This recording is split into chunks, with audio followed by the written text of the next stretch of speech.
Nah, ikhlas itu diusahai pertama dengan merenungi ayat-ayat hadis-hadis yang menggemarkan ikhlas dan menakuti riya. Nah, kita cari, kita renungi Al-Quran bagaimana memuji orang yang ikhlas, Al-Quran, Al-Hadis bagaimana menerangkan akibat surga terhadap orang yang ikhlas.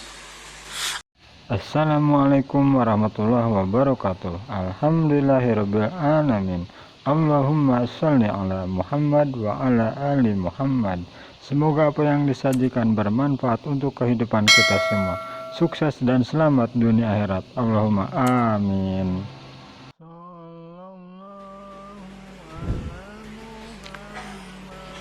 Bismillahirrahmanirrahim. Alhamdulillah dzil izzati wal jalal alladzi amarna bi ikhlasil a'mal. Ashhadu an la ilaha illallah wahdahu la syarika lahu dzul quwwati wal kamal. Wa ashhadu anna sayyidana Muhammadan abduhu wa rasuluhul mawsufu bil jamal. Allahumma salli wa sallim wa barik ala sayyidina wa maulana Muhammadinil muzallali bizzilal wa ala alihi wa sahbihi wa dhurriyyatihi wa atba'ihin najina minad dalal, amma ba'd. Yang kita hormati dan kita cintai para habaib, para alim ulama, para muhibbin, hadirin dan hadirat rahimakumullah. Alhamdulillah, segala puji bagi Allah. Kita bersyukur kehadiran Allah subhanahu wa ta'ala yang telah mengumpulkan kita di tempat yang penuh berkah ini. Dan semoga kita selalu dikumpulkan oleh Allah dalam kebaikan dan takwa. Salawat dan salam kita haturkan kepada junjungan kita Nabi besar Muhammad sallallahu alaihi wasallam, dan kepada seluruh keluarga, para sahabat, zuriat, dan pengikut beliau. Alhamdulillahirabbil alamin. Segala puji hanya bagi Allah Subhanahu wa taala, Tuhan semesta alam. Allahumma shalli ala Muhammad wa ala ali Muhammad. Ya Allah, berilah rahmat-Mu kepada Nabi Muhammad dan kepada keluarga Nabi Muhammad sallallahu alaihi wasallam.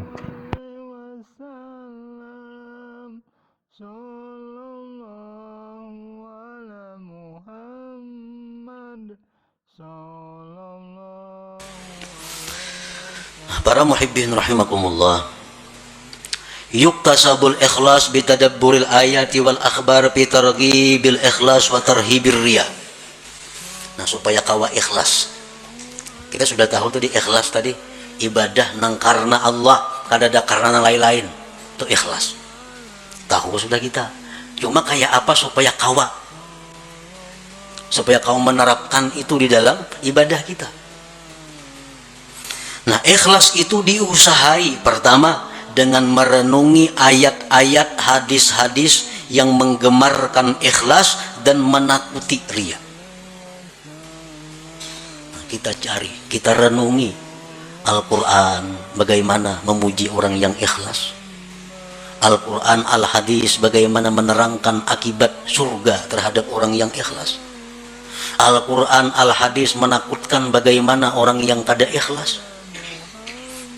Orang yang kada ikhlas itu sabba amal, apapun amal ibadah kada ikhlas, itu di akhirat dipanggil Allah dengan panggilan ya munafik, hai munafik, ya ghadir, hai penipu.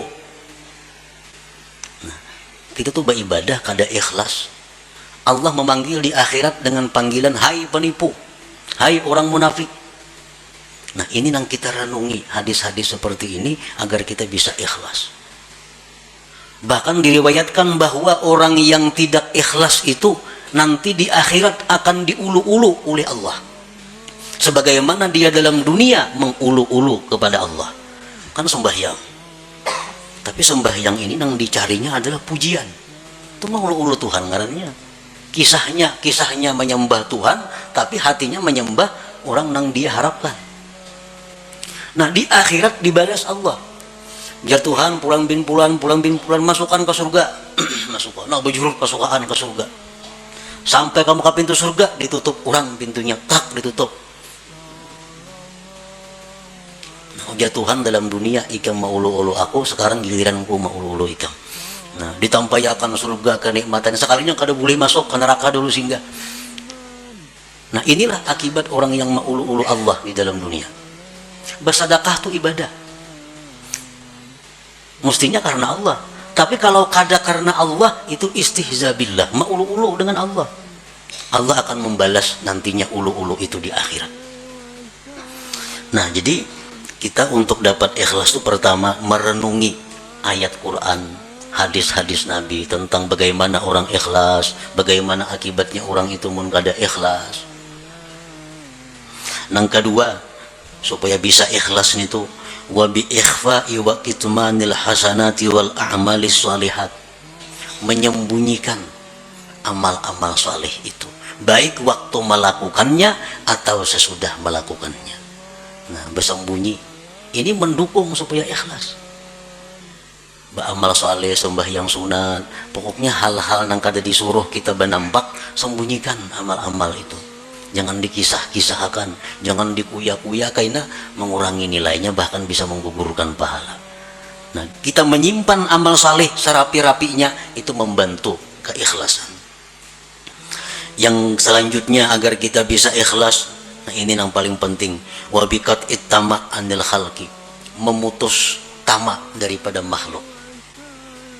Selama kita masih tamak dengan makhluk, kita sulit untuk ikhlas itu.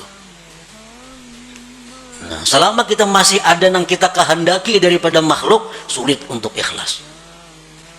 Kita kepingin makhluk itu sayang lawan kita, kita kepingin makhluk itu hormat lawan kita kepingin makhluk itu mencintai kita kepingin makhluk itu memberi sesuatu kepada kita kepingin makhluk itu agar memilih kita. Selama itu ada dalam hati, kita sulit untuk ikhlas.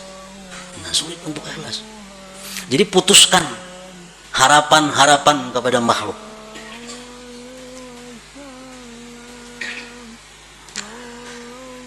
Wa bidawamir riyadhati wal mujahadah, dan juga dengan selalu latihan dan berjuang. Jadi ikhlas ini mesti dilatih dan berjuang. Dikisahkan bahwa salah seorang salihin ini sembahyang berpuluh-puluh tahun hanya di sab pertama, sembahyang berjamaah. Sab kedua kada biasa, apalagi masbuk makin kada. Selalu di sab pertama. Suatu hari sidin ada talambat, pada sudah 10 tahun lebih selalu di sab pertama sembahyang berjamaah. Suatu hari ada masalah sehingga datang ke masjid masbuk.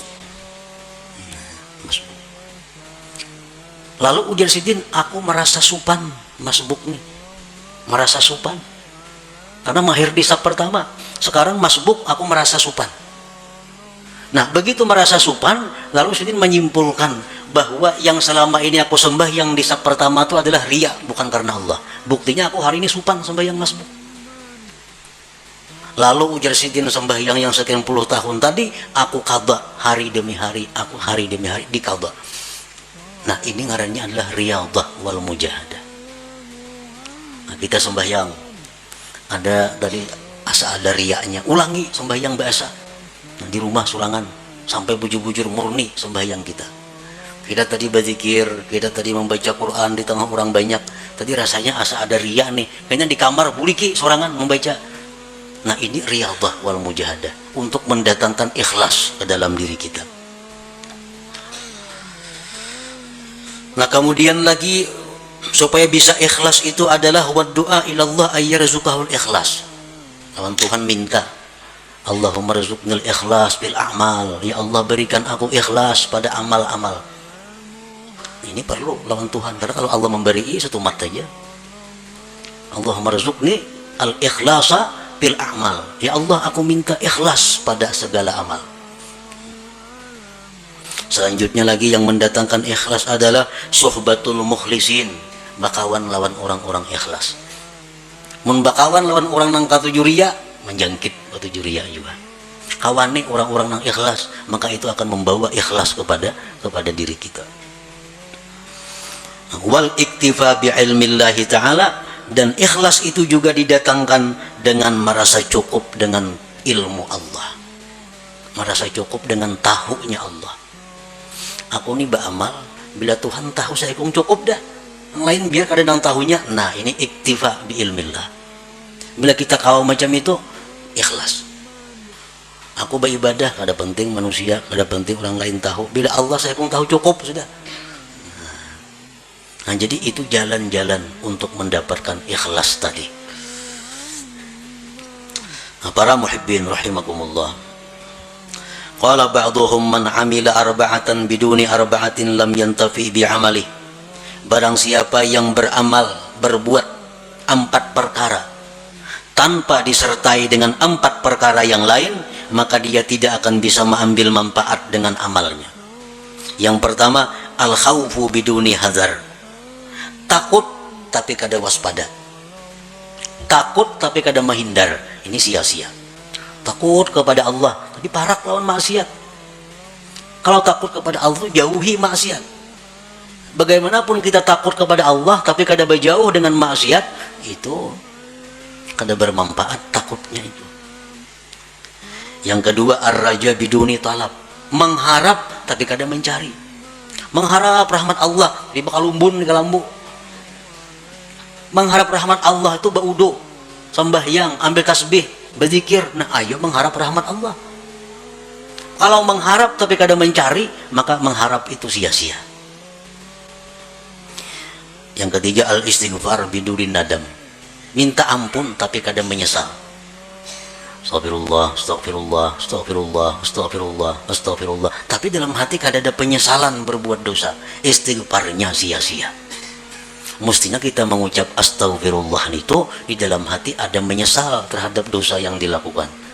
Astagfirullahaladzim, kan artinya aku minta ampun kepada Allah. Astagfirullah, aku minta ampun kepada Allah. Mesti ada sesal di dalam hati. Nah yang keempat, al-amal biduni ikhlas. Beramal tapi kada ikhlas, kada ada harganya juga. Lam yantafi bi amali, kada bermanfaat dengan amalnya. Jadi kalau kita hendak melakukan ibadah, mantapakan dulu nih, karena Allah atau kada. Bila kada karena Allah, hadangi dulu. Jangan terburu-buru, jangan tagasak-gasak, jangan umpatan. Jangan umpatan, beribadah kada sah umpatan itu. Ibadah itu mesti berdasarkan ilmu. Jadi orang ada nyumbang 100.000, 200.000, 300.000, giliran seorang 1,5 juta. Nah, umpatan kepengaruh mestinya jangan. Nah, ikhlasakan dahulu bujur-bujur. Bila sudah ada ikhlas, sudah karena Allah, nah hanya kita sorong amal ibadah itu, kita lakukan amal ibadah itu. Karena kalau umpatan beribadah, karena ngapa bujurakan dahulu niat kita supaya ikhlas. Qala Syaqiq rahimahullah, husnul amal fi thalathati asya. Baiknya amal itu pada 3 perbuatan, pada 3 sesuatu. Allah itu baik, Allah kada menerima kecuali yang baik. Allah itu kada menerima amal kecuali amal yang baik. Amal yang baik itu macam apa? Awwaluha ayyaral amala minallahi ta'ala linafiyil ujub. Yang pertama yang perlu bagi orang yang beramal itu, bahwa dia melihat bahwa amal itu adalah dari Allah. Aku ni kawa sembahyang, aku ni kawa puasa, aku ni kawa naik haji, aku ni kawa bersedekah, itu adalah anugerah dari Allah. Bukan karena kepintaranku, bukan karena kekuatanku, bukan karena kehebatanku. Tapi aku kawa melakukan ibadah-ibadah ini adalah anugerah Allah, taufik Allah. Itu yang perlu, supaya jangan ujub kita. Nah yang kedua, ayyurida bihi ridallah likasril hawa. Bahwa dia beramal itu menghendaki keridaan Allah, bukan untuk kesenangan diri sendiri. Beramal, beribadah, itu yang kita cari itu adalah kesenangan Tuhan, bukan ibadah nang pas lawan kehendak nafsu. Ini ada ibadah itu nang pas lawan kehendak nafsu. Nah itu bukan itu yang kita cari. Kita cari itu ibadah nang pas dengan keridhaan Allah. Kayak orang sembahyang rajin di masjid-masjid tuh, pembelakangan ketujuh duduk bersandar nyaman di tawing tuh. Itu beribadah mencari kesenangan nafsu. Kalau kesenangan Allah di sab pertama, itu Allah senang di situ kita beribadah. Ini kada pembelakangan di muhara lawang, supaya angin nyaman. Nah ini orang beribadah untuk kesenangan nafsunya. Padahal musuh ibadah itu yang kita kehendaki adalah keridhaan Allah. Usahakan bahwa Allah yang disenangkan, bukan nafsu kita, bukan hawa kita. Ini sudah lumrah. Ibadah itu kalau pas nang lawan nafsu atau jauh manggawi kita. Tapi kalau ibadah nang kada cucuk lawan nafsu, nah ini berat. Padahal ibadah itu kita kehendaki adalah keridhaan Allah, bukan keridhaan nafsu kita. Asalis yang ketiga, ayyabtagiyas sawab minallah, bahwa dia mencari pahala itu dari Allah. Linapi riya, untuk menolak riya. Kita beribadah mencari balasan itu lawan Allah, supaya jangan riya. Bila mencari balasan lawan makhluk, nah itu riya ngarannya. Bila riya, ibadah kada diterima dan kita bakal disiksa. Kita minta kepada Allah bahwa dengan ibadah ini, kita ibadah ini melakukannya karena Allah, dan kita minta supaya kita jadi orang yang mulia. Nah ayo kan, tapi yang diminta asal Allah.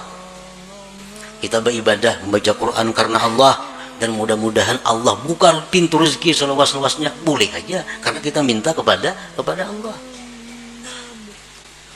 Nah kita beribadah kepada Allah sambil mengharap agar makhluk-makhluknya mencintai aku. Ayo pada Bapak, asal yang diminta kepada Allah. Nah kalau kita beribadah untuk cari perhatian kepada makhluk, nah ini Allah nang marah. Ini Allah nang marah. Kita beribadah supaya inya hormat kena lawan aku. Nah ini kita beribadah supaya kena inya memperhatikan lawan aku. Makhluk nih. Nah ini nang dimaksud nang kada boleh itu. Bahwa ibadah kita ini tapi tujuannya adalah kepada makhluk Allah. Nah bila ibadah yang demikian itu ada pada kita, maka ibadah itu macam orang mati. Arti orang mati apa? Dipatak, dikubur, tidak bisa dimanfaatkan apa-apa. Nah ibadah yang ikhlas itu adalah ibadah laksana jasad yang punya roh. Jasad yang punya roh adalah jasad yang bergerak, yang bermanfaat. Nah ibadah yang punya roh ikhlas adalah ibadah yang bisa kita ambil manfaat baik di dunia dan di akhirat. Ila hadratin Nabi sallallahu alaihi wasallam. Al-Fatihah. Iyyaka na'budu wa iyyaka nasta'in. Ihdinas siratal mustaqim. Siratal ladzina an'amta 'alaihim. Ya Allah biha, ya Allah biha, ya Allah biha husnul khatimah. Ya Allah biha, ya Allah biha, ya Allah biha husnul khatimah. Ya Allah biha, ya Allah biha, ya Allah biha husnul khatimah. فيا أيها الرجل منه شفاعة صلوا عليه وسلموا تسليما.